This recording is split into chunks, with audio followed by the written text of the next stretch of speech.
In September of 2006, a young woman disappeared inside a place built to offer safety, a Roman Catholic church in the heart of Glasgow, Scotland. 23-year-old Angelika Kluk had come from Poland to study, improve her English, and earn money for the future. She lived in a room at St. Patrick's Church and worked there as a cleaner. Then, without warning, she vanished.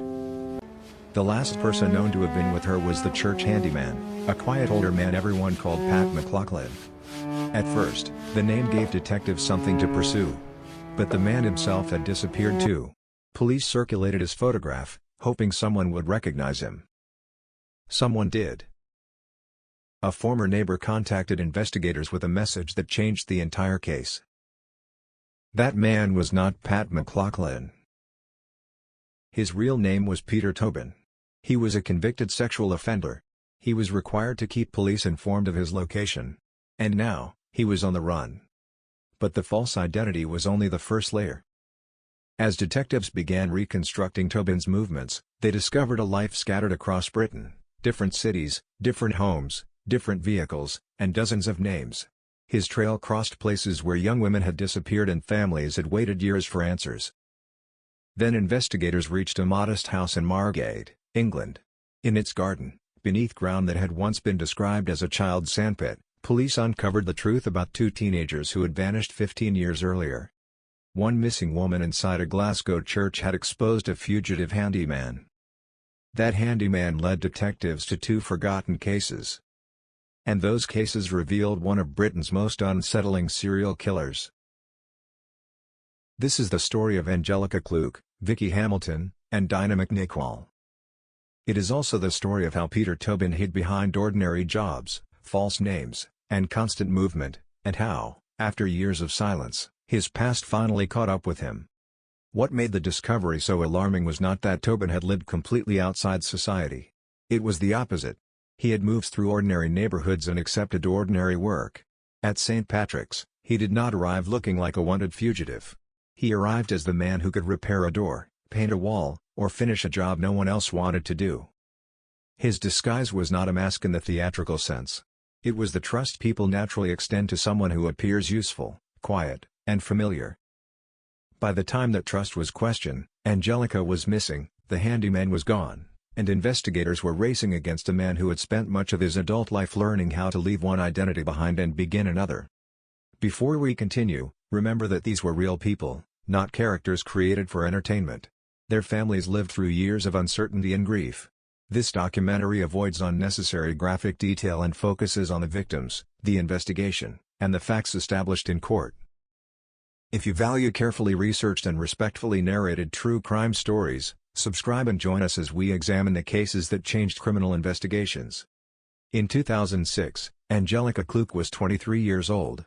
She was from Poland and was studying Scandinavian languages at the University of Gdansk. During a stay in Glasgow, she worked at St. Patrick's Church in the Anderston district, cleaning the building and helping around the property. The arrangement allowed her to earn money while practicing English. Her time in Scotland was supposed to be one chapter in a much larger life.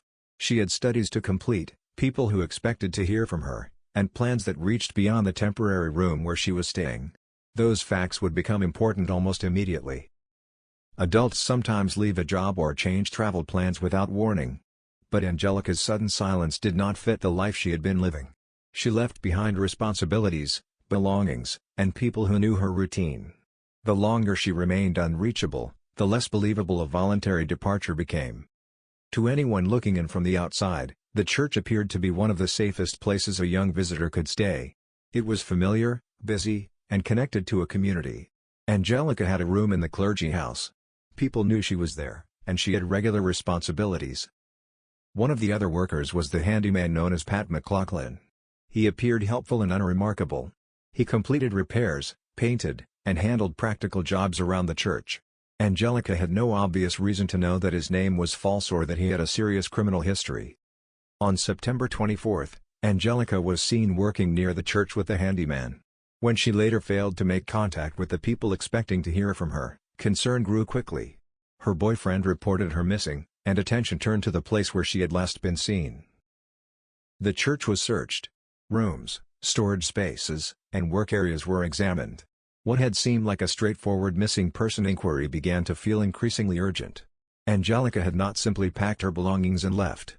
The handyman who might have explained her final known movements was nowhere to be found. Days after Angelika vanished, investigators discovered her concealed beneath the church floor. The evidence showed that she had been killed inside the property. It also pointed toward the missing handyman. A building associated with refuge had become the scene of a murder, and the person police urgently needed to find had already abandoned the name by which everyone knew him. Detectives released an image of Pat McLaughlin to the public. The response brought the investigation its first major breakthrough. A former neighbor recognized him as Peter Tobin. That identification transformed the search. Police were no longer looking for an unknown handyman with a single address. They were looking for a man experienced in changing names, crossing the country, and disappearing when authorities came close. Tobin had fled Glasgow and traveled south. He eventually appeared at a London hospital, where he used yet another name, James Kelly. Presenting himself as an ordinary patient may have been an attempt to hide in one of the few places where strangers arrive every day and questions can be delayed by medical concerns. But his photograph had already been circulated. Hospital staff recognized him, and police moved in. That recognition demonstrated why releasing his image had mattered. A false name can interfere with a database search, but it cannot erase every person who has seen a face before. Tobin had relied on distance and fragmented information. Once his photograph crossed those boundaries, the identity he used in Glasgow began to collapse. The investigation was no longer limited to statements from church workers. Police could now compare the man in custody with criminal records, past addresses, fingerprints, and previous convictions. Pat McLaughlin had existed only as a story. Peter Tobin came with a documented history. The man who had entered St. Patrick's as Pat McLaughlin was taken into custody as Peter Tobin. Forensic evidence connected him to the crime, and the case proceeded to trial in Edinburgh. In May of 2007, Tobin was convicted of the rape and murder of Angelika Kluk. He received a life sentence with a minimum term of 21 years. If the investigation had stopped there, the public would have known him as a dangerous repeat offender who committed a terrible murder and attempted to escape behind another identity. But detectives were beginning to suspect that Angelika was not his first victim. Peter Britton Tobin was born in Scotland in 1946. By adulthood, he had developed a pattern that would later complicate the work of every police force trying to understand him. He moved frequently between Scotland and southern England. He used false names. He changed jobs, addresses, cars, and relationships. People might know him for a short time, but few could describe the full path of his life. He married 3 times. Years later, women who had been close to him described controlling behavior, cruelty, and sudden violence. These accounts mattered because they challenged the harmless image he could create when meeting strangers. Tobin could appear polite, useful, and dependable long enough to gain access to a home, a job, or a community. The danger emerged when he had privacy and control. In 1994, he was convicted for serious sexual attacks on 2 teenage girls in Hampshire. The girls survived, and Tobin received a 14-year prison sentence. He served approximately 10 years before his release in 2004. Following that conviction, he was subject to requirements designed to help authorities monitor violent and sexual offenders. Yet by the time he appeared at St. Patrick's Church, he was using a false identity and had failed to keep police properly informed of his location. The question facing detectives was no longer simply, who was Peter Tobin? It was, where had he been during all the years no one was watching? A nationwide inquiry known as Operation Anagram began reconstructing Tobin's movements. Investigators assembled a timeline from fragments, former addresses, employment records, vehicle registrations, telephone information, prison dates, relationships, and aliases. It was an enormous task. Tobin had lived in numerous communities across Britain and used dozens of variations of his identity. Every gap in his timeline created another question, and every old address potentially connected him to a local unsolved case. The inquiry required police forces separated by hundreds of miles to treat their information as pieces of one national picture. A missing person report filed in Scotland might need to be compared with a rented house in Kent, a vehicle seen in Hampshire, or an alias recorded in London. Records created years apart had not necessarily been designed to speak to one another. Investigators therefore had to establish not only where Tobin claimed to be, but where independent evidence placed him. Prison periods could eliminate certain possibilities. Employment and housing records could strengthen others. Former partners and neighbors could fill in movements that official documents had missed. The purpose was not to build a legend around Tobin. It was to reduce uncertainty, one date and one address at a time. Detectives did not begin by declaring that every disappearance near Tobin was his work. They looked for overlap. Was he living nearby? Did he have access to transportation? Was he free at the time? Did the known circumstances resemble crimes for which he had been convicted? One case soon demanded particular attention. It involved a 15-year-old Scottish girl who had disappeared in 1991, close to an area where Tobin had been living. Her name was Vicky Hamilton. On February 10, 1991, Vicky had been visiting her older sister in Livingston, Scotland. She began her journey home toward Reading, near Falkirk, but bad weather disrupted transportation. She reached Bathgate and waited for another bus. Vicky was only 15. She was trying to complete an ordinary trip that thousands of teenagers make without incident, leaving a family visit and traveling home. When she failed to arrive, her disappearance triggered an extensive search. Police appealed for witnesses. Her family waited for a call, a confirmed sighting, or any explanation that could bring her home. Days became weeks. Weeks became years. For a family, an unresolved disappearance creates a particular kind of suffering. There is no ordinary goodbye and no reliable account of the final hours. Every reported sighting has to be considered. Every anniversary returns with the possibility that someone, somewhere, still remembers a useful detail. Vicky's case remained part of public memory in Scotland, but memory alone could not identify who had taken her. What investigators needed was a connection that had been invisible in 1991. The investigation remained open, but no clear answer emerged. Then Peter Tobin was arrested for Angelika's murder 15 years later. Detectives reviewing his past learned that he had lived in Bathgate around the time Vicky disappeared. The distance between his former home and her last known location was impossible to ignore. Police searched the Bathgate property and examined anything that might have survived from 1991. The inquiry then followed Tobin's movements south. Soon after Vicky vanished, he had relocated to Margate, a coastal town in Kent, more than 400 miles away. There, Tobin had lived at a house on Irvine Drive. It looked like countless other suburban properties, brick walls, neighboring homes, and a private garden behind the house. Nothing about its appearance explained why it would become central to two missing person investigations. Detectives began speaking with people who had lived nearby in 1991. One memory stood out.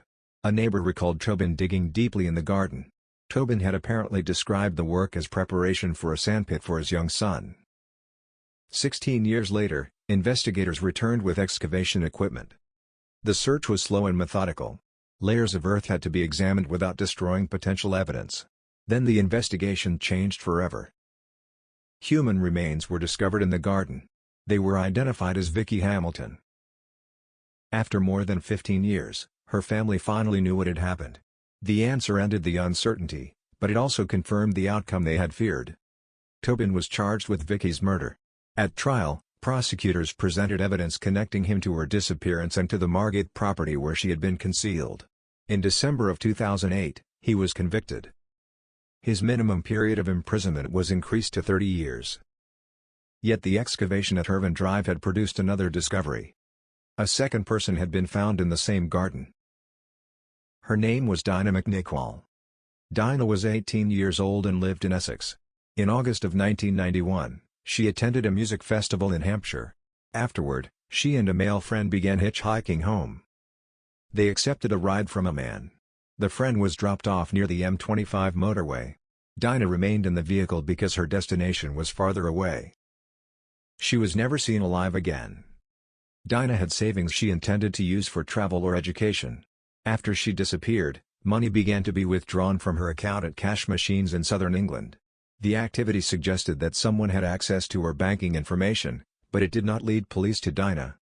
Her family was left with the same terrible absence that Vicky's family experienced: no confirmed destination, no clear witness who could identify the driver, and no explanation for why a young woman with plans for the future had suddenly stopped communicating. Dinah's name entered the long list of missing people whose cases remained unresolved as years passed. The banking activity offered a trail, but not one clear enough to solve the case at the time. A cash machine location can show where a card was used, it does not automatically reveal who stood in front of the machine. Without the driver, the vehicle, or Dinah herself, Investigators had pieces that suggested wrongdoing but no complete picture. That changed only when evidence from another investigation pointed back toward the house in Margate. When Essex investigators learned what had been discovered at Tobin's former home, they reopened the evidence surrounding Dinah's final journey. The location mattered. Tobin had been living at Irvine Drive when Dinah disappeared, only months after Vicky. The garden connected both cases to the same man, the same year, and the same property. Dinah's murder trial took place in 2009. The prosecution presented the timing of her disappearance, Tobin's movements, financial evidence, and the discovery at his former home. On December 16, the jury found Peter Tobin guilty of murdering Dinah McNicol. It was his third murder conviction. The sentence ensured that he would spend the rest of his life in prison. The three confirmed murders occurred 15 years apart, but the investigations formed a single chain. Angelika's disappearance exposed Tobin's false identity. His identity exposed his criminal history. His history led investigators back to Bathgate. Bathgate led them to Margate. And the Margate garden finally answered the cases of Vicky and Dinah. This chain also revealed how Tobin had avoided being understood as a serial offender for so long. The crimes crossed police jurisdictions. One victim disappeared in Scotland. Another vanished after a festival in southern England. The third was killed in Glasgow many years later.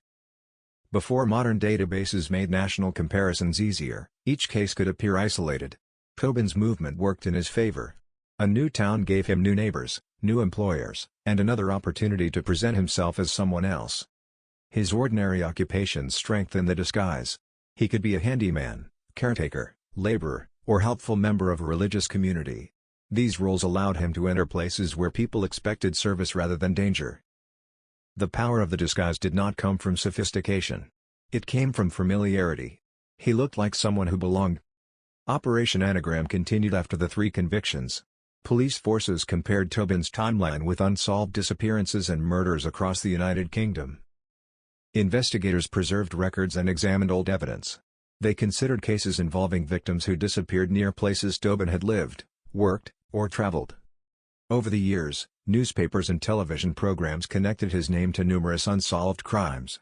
He was even discussed as a possible suspect in the notorious Bible John murders, 3 killings committed in Glasgow during the late 1960s. But suspicion is not proof. Police later ruled Tobin out as Bible John after examining dates and locations. Other proposed connections also lacked the evidence required for charges. Reports claimed that Tobin made prison boasts suggesting many more victims. He did not provide reliable details that allowed investigators to confirm those claims. For that reason, the responsible conclusion remains precise: Peter Tobin was convicted of 3 murders. Detectives believed additional victims were possible, but no further murder conviction established that possibility as fact. That distinction matters. Attaching Tobin's name carelessly to every unsolved case can create a dramatic headline, but it can also mislead families and interfere with the search for the actual truth. Each missing person deserves an investigation built on evidence, not merely on the reputation of a notorious offender.